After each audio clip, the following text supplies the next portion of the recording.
first film in the triple threat set is The Manchu Boxer from 1974.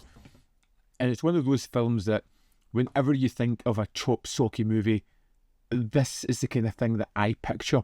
You know, when I think back to watching movies like on terrestrial TV way back and I watched Kung Fu films, this is the entire thing. It's not surprising. It doesn't set the world on fire. It's completely average.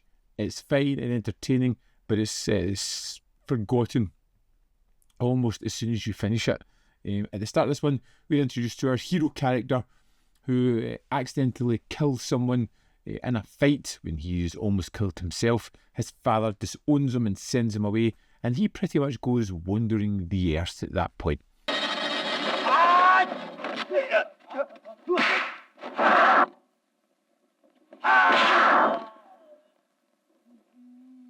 Trying to find a purpose, trying to find a home, trying to find roots to put down.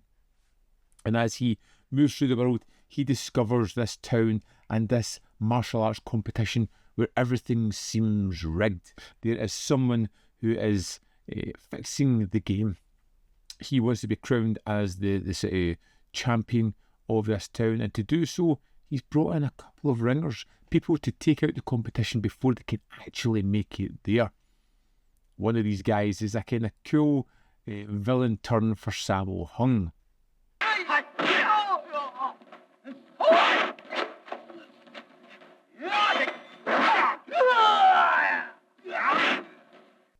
And it is fun seeing him in this role. It's small. A lot of the work that he does is on the choreography behind the scenes.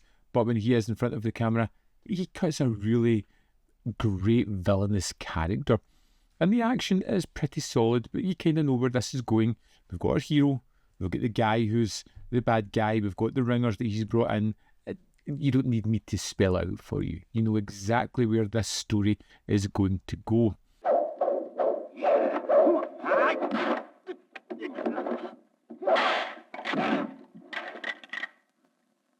It's a typical path. You can see it has a kind of spaghetti western influence. You can see Tony Liu as the drifting hero in this one. You know, the early choreography from Sammo Hung is really good. It's kind of ambitious, but it's also rudimentary in certain elements, and it's kind of staged in a really nice fashion. It's not overly flashy. The camera work isn't too intricate. It just lets the action unfold in front of you. The locations are probably my favourite part of this one. I thought they were just wonderful, especially some of the setups that we have and some of the way in which they stage fights within these locations. But it's serviceable. More than anything, it just does a fine job. It's not without interest. It's not especially visually striking, apart from those landscapes.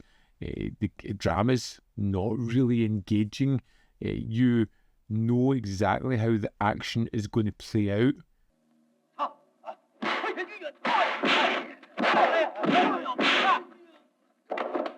You've seen films like this before. I've seen films like this before. There's no surprises here.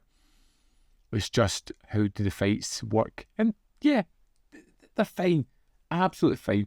This isn't a standout film. It was one of those ones that I've watched, I will never think about, I will never remember. When I pull off Triple Threat off of the shelf and I'm looking at the films, I'll be like, The Manchu Boxer? Have I watched that? What was it about? I can't remember. It's just one of those films that's going to, watch, disappear. Let's dive into the disc of this one and have a look at some of the extras.